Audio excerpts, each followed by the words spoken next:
अस्सलाम वालेकुम जी। Last lecture में हमने straight line method of depreciation पढ़ा था। हमने इनिशियली ये डिस्कस किया था लास्ट लेक्चर में कि हमारे पास सिंपली सेड टू मेजर या बहुत कॉमनली यूज मेथड्स होते हैं, which is straight line and reducing balance method. Once we are done with these two, मैं आपको जो है फिर एक दो मेथड्स और भी पढ़ाऊंगा जो इतने कॉमनली यूज नहीं होते, but you should know about them to ensure कि आप लोग को अगर पेपर में कोई ऐसा क्वेश्चन आ जाए तो आप सॉल्व कर सकें। तो let's start with reducing balance method. सारी journal entries and everything is same, just calculation का डिफरेंस है, डिफरेंस इन कैलकुलेशन होता है इसमें। और डिफरेंस इन कैलकुलेशन भी ऐसे है कि यहाँ पे आपके पास एक फिक्स परसेंटेज होती है गिवन, जिसके ऊपर आपने डेप्रिसिएशन चार्ज करनी होती है नेट बुक वैल्यू के ऊपर परसेंटेज। मैं अभी आपको बताता हूँ किस तरह से। लेट से जी आपने एक कार परचेज की 5 लाख रुपीस की, ठीक है, और आप कहते हैं जी कि ये 10% पर एनुअली डेप्रिशिएट होगी। ये आपको क्वेश्चन में चीज गिवन होगी, 10% पे एनुअली डेप्रिशिएट होगी ऑन रिड्यूसिंग WDV मेथड। इसको WDV मेथड भी कहते हैं, ठीक है जी। अब WDV से क्या मुराद है या नेट बुक वैल्यू से क्या मुराद है? जैसे कि हमने लास्ट लेक्चर में नेट बुक वैल्यू तो निकाली थी स्ट्रेट लाइन मेथड के अंदर, मतलब नेट बुक वैल्यू तो इन एनी केस आपके पास निकल के आनी है। तो ये जो 10% है बेसिकली, ये आपने किस पे अप्लाई करना है? नेट बुक वैल्यू पे, एंड नॉट ऑन कॉस्ट। ये सबसे इंपॉर्टेंट कॉन्सेप्ट है कि आपने कॉस्ट पे अप्लाई नहीं करना, नेट बुक वैल्यू पे अप्लाई करना है। स्ट्रेट लाइन मेथड में हम जिस तरह क्या कर रहे थे, हर दफा जो भी उसकी नंबर ऑफ ईयर्स थे वो सिंपली कॉस्ट पे अप्लाई कर रहे थे। लेट्स से कि अगर कोई गाड़ी 5 साल डेप्रिशिएट हो रही है तो 5 साल के ऊपर डिवाइड कर रहे थे, विच मीन्स कि एवरी ईयर इक्वली आ रहा था। अगर इसको इन टर्म्स ऑफ परसेंटेज देखें तो आप यहाँ पे एक फिक्स परसेंटेज अप्लाई कर रहे थे ऑन कॉस्ट, ठीक है। ये वाला काम इधर नहीं करना, WDV मेथड है, इसमें आपने नेट बुक वैल्यू पे करना है। लेट से जी इसको कंप्यूट कर लेते हैं कि पहले साल क्या होगा जी। पहले साल आपकी net book value year and पे कितनी है? 5 लाख। इसको आपने 10% से मल्टीप्लाई किया तो ये बना 50,000, राइट, ठीक है। तो अब आपकी नेट बुक वैल्यू क्या बन गई? कॉस्ट हो गई आपकी 5 लाख, इस साल की डेप्रिसिएशन आपकी कितनी हो गई? ये हो गई 50,000। लेट से कि आपने 1 जनवरी 2020 में ली थी, तो ये आपका आ गया नेट बुक वैल्यू इसकी कब की? ये आ गई आपकी 31 दिसंबर 2020 की नेट बुक वैल्यू। इसको बोलते हैं net book value, cost minus accumulated depreciation, not सिर्फ डेप्रिसिएशन नहीं, एक्यूमुलेटेड डेप्रिसिएशन, ठीक है। अभी आगे मैं आपको बताऊंगा तो आपको समझ में आ जाएगा। ये तो आपका हो गया क्या? Year 1, simply set. Let's move two year 2। Year 2 में आपका क्या हो रहा होगा? ईयर 2 के अंदर आप डेप्रिसिएशन कैसे कंप्यूट करेंगे? सबसे पहले तो हम कंप्यूटेशन कर लेते हैं। कंप्यूटेशन होगी इसकी ऐसा, नेट बुक वैल्यू कितनी थी? 4,50,000। डेप्रिसिएशन कितनी कंप्यूट होगी 10% पे? 45,000। आपकी नेट बुक वैल्यू अब कितनी आ गई? नहीं सॉरी, नेट बुक वैल्यू ऐसे नहीं आएगी, ये आपकी डेप्रिसिएशन निकाला है 45,000, ठीक है। ये तो सिंपल था निकालना, इसमें कोई मसला नहीं था। अब हम नेट बुक वैल्यू की कंप्यूटेशन कर लेते हैं। नेट बुक वैल्यू की कंप्यूटेशन कैसे होगी? कॉस्ट आपकी, इसके दो तरीके हैं, आसान और एक मुश्किल, ठीक है। कॉस्ट आपकी 5 लाख आ गई, डेप्रिसिएशन ईयर 1 की जो है वो कितनी आ गई? 50,000 आ गई। डेप्रिसिएशन ईयर 2 की जो है वो कितनी आ गई? 45,000।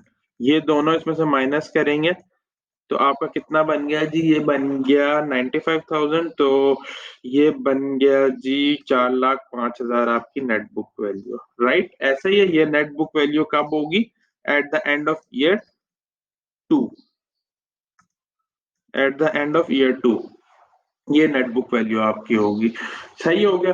ये जो दोनों हमने डेप्रिसिएशन माइनस किए, अगर हम इन दोनों को सम कर लें तो ये एक्चुअली एक्यूमुलेटेड डेप्रिसिएशन बन जाता है। एक्यूमुलेटेड डेप्रिसिएशन का कॉन्सेप्ट हमने बड़े डिटेल में लास्ट लेक्चर में पढ़ा हुआ है कि एक्यूमुलेटेड डेप्रिसिएशन क्या होती है। जितनी डेप्रिसिएशन जमा होती जाती है ओवर द ईयर उसको हम एक्यूमुलेटेड डेप्रिसिएशन बोलते हैं। ये 1 साल की डेप्रिसिएशन है, ये 1 साल के, ये टोटल मिला कर डेप्रिसिएशन है, तो ये हम इसमें से कॉस्ट में से माइनस करेंगे। जिस भी ईयर पे आप होंगे आप उतनी उसकी वहाँ पे एक्यूमुलेटेड डेप्रिसिएशन माइनस करेंगे तो आपको नेट बुक वैल्यू आ जाएगी। दूसरा तरीका ईयर 2 में एनबीवी निकालने का क्या है? एनबीवी आपको एनबीवी ईयर 1 की पता है, ईयर 1 की एनबीवी आपको पता है ये कितनी है? ईयर 1 की एनबीवी 4,50,000। इसमें से इस साल की डेप्रिसिएशन माइनस कर दें। इस साल की डेप्रिसिएशन आपने माइनस कर दी 45,000, तो आके 4,05,000 बचे एनबीवी। ठीक है, एनबीवी ईयर 2 की जो बची।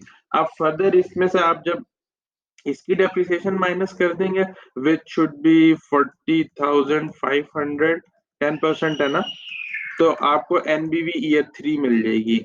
एनबीवी ईयर 3 मिल जाएगी। ये कितनी हो जाएगी जी? इसमें से 40, 360, 365, 500, 364, 500, ये हो जाएगी जी एनबीवी ईयर 3। ठीक है जी, ये बिल्कुल सिंपल सा कॉन्सेप्ट है इसका डेप्रिसिएशन का, जो आपकी रिड्यूसिंग बैलेंस मेथड पे, ये आपने ग्रास्प कर लेना। ठीक है,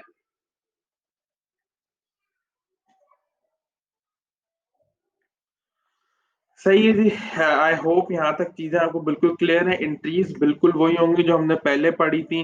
डेप्रिसिएशन टू एक्यूमुलेटेड डेप्रिसिएशन। ठीक है जी। और अल्टीमेटली जो आपकी रिप्रेजेंटेशन होगी फाइनेंशियल्स में वो होगी कॉस्ट लेस एक्यूमुलेटेड डेप्रिसिएशन। ठीक है, एक्यूमुलेटेड डेप्रिसिएशन जो भी है इसकी।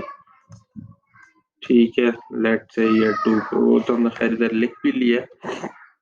ईयर 3 पे आपकी जितनी भी एक्यूमुलेटेड डेप्रिसिएशन आती है, ठीक है, इसको सम करके देख लें, ये आपकी फाइनेंशियल में नजर आएगी नेट बुक वैल्यू। ठीक है, तो स्ट्रेट लाइन डेप्रिसिएशन हमने देख ली, हमने रिड्यूसिंग बैलेंस मेथड देख ली। एक मेथड अब होता है जी, उसको बोलते हैं यूनिट प्रोड्यूस्ड बेसिस।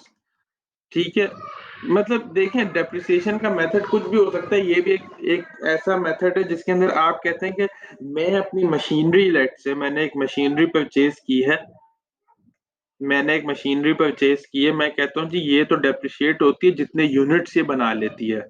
मशीनरी मैंने एक परचेज की है और मैं कहूँ कि भाई ये जितने यूनिट्स बना लेती है उस हिसाब से डेप्रिशिएट होती है।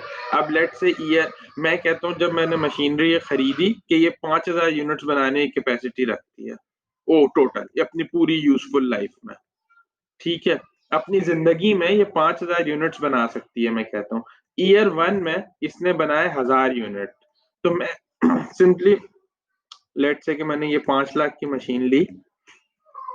ठीक है, मैं कहता हूँ कि ये टोटल 5,000 यूनिट्स बना सकती है। ईयर 1 में इसने बनाए 1,000 यूनिट्स, तो मैं इसकी डेप्रिसिएशन कैसे कंप्यूट करूंगा? 1000 divided by 5,000 multiplied by 5 lakh. ठीक है, ये आपका आ जाएगा 50,000, नहीं, something is wrong. Okay, 1,000 units बना लिए 5,000 में से, तो इट मीन्स कि ये आपकी एनी हाउ इसका जो भी आंसर आपका निकलेगा ना, वो आपकी उस मंथ की डेप्रिसिएशन हो जाएगी। ठीक है,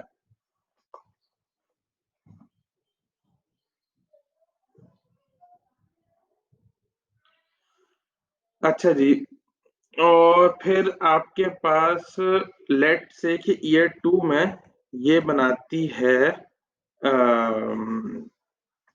ईयर 2 में ये बना रही है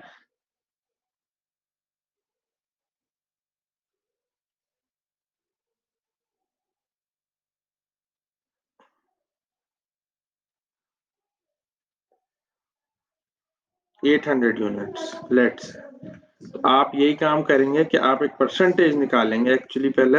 800/5000 इंटू 100, ये आपको एक परसेंटेज मिल जाएगी यहाँ पे। ठीक है, जो भी परसेंटेज आएगी, लेट से 30% आता है, इसको अगेन आपने कॉस्ट से मल्टीप्लाई कर देना। यहाँ पे एक्चुअली हमने गलती यही की, हमने डायरेक्टली डिवाइड कर दिया। यहाँ पे हमें इसको परसेंटेज में निकालना है और यहाँ पे हमने इसकी परसेंटेज में कंप्यूट करना है, तो इस वजह से इतना बड़ा नंबर आता हुआ नजर आ रहा है। ये ऐसा नहीं है, यहाँ पे आपने परसेंटेज लेनी है। ठीक है, तो जो भी परसेंटेज निकलेगी वो आपकी डेप्रिसिएशन उस मंथ की उस ईयर की हो जाएगी। इसी तरह इट कैन वेरी अंटिल ये पूरे 5000 यूनिट्स पूरे बना लेता है। ठीक है, तो ये यूनिट्स ऑफ प्रोडक्शन मेथड है। ठीक है, डेप्रिसिएशन की एस्टिमेशन के लिए ये भी एक मेथड यूज हो सकता है। तो यहाँ पे हमारी डेप्रिसिएशन वाली सारी चीजें तो कंक्लूड हो गई हैं कि हमने डेप्रिसिएशन कैसे कंप्यूट करनी है, कैसे अपनी एडजस्टिंग एंट्री पास करनी है। अब नेक्स्ट लेक्चर में मैं एक एडिशनल चीज बताऊंगा जिसके अंदर हम जो प्रॉपर्टी प्लांट एंड इक्विपमेंट है ना उसकी रिकॉग्निशन के बारे में और डी रिकॉग्निशन के बारे में बात कर रहे हैं कि अगर हम एक एसेट खरीदते हैं तो उसकी कॉस्ट के अंदर क्या इंक्लूडेड होना चाहिए, क्या इंक्लूडेड नहीं होना चाहिए। वैसे हमने ये कुछ बात की थी कि डायरेक्ट कॉस्ट उसके अंदर इंक्लूडेड होती हैं और वो उसकी रिकॉग्निशन के टाइम पे चीजें होती हैं। उससे ज्यादा इंपॉर्टेंट है कि हम डी रिकॉग्निशन के ऊपर बात करें। डी रिकॉग्निशन का क्या मतलब है कि जब हम एसेट सेल आउट करते हैं, ठीक है, तो डी रिकॉग्निशन ऑफ एसेट्स के बारे में हम बात करेंगे इन नेक्स्ट लेक्चर, और ये टॉपिक फिर हमारा खत्म हो जाएगा, डी रिकॉग्निशन ऑफ एसेट। ठीक है, और यहाँ पे हम इंटेंजिबल की बात कर लेंगे। तो नेक्स्ट लेक्चर में हमारा property plant equipment slash intangibles completely खत्म हो जाएगा इंशाल्लाह। उसके बाद हमारा नेक्स्ट टॉपिक होगा बैड डेट्स अलाउंस। ठीक है, उसके बारे में हम बात करेंगे। और होपफुली यहाँ तक जो चीजें हैं वो आपको क्लियर हो रही हैं। अगर क्लियर कुछ नहीं हो रहा है या कोई क्वेश्चन है तो मुझे कमेंट बॉक्स में जरूर अपना ओपिनियन दें, या मुझे आप ईमेल भी कर सकते हैं noman@nmjscon.com पे, और मुझसे आप डायरेक्टली अपना क्वेश्चन पूछ सकते हैं। This can be a hand written question, this can be type question. ठीक है, आप जस्ट उसकी पिक्चर लें, मुझे भेज दें, and I will help you out with that question over a YouTube video. And उसमें फिर फर्दर जो भी क्यूरीज होंगे will resolve them. Thank you so much जी। अल्लाह हाफिज।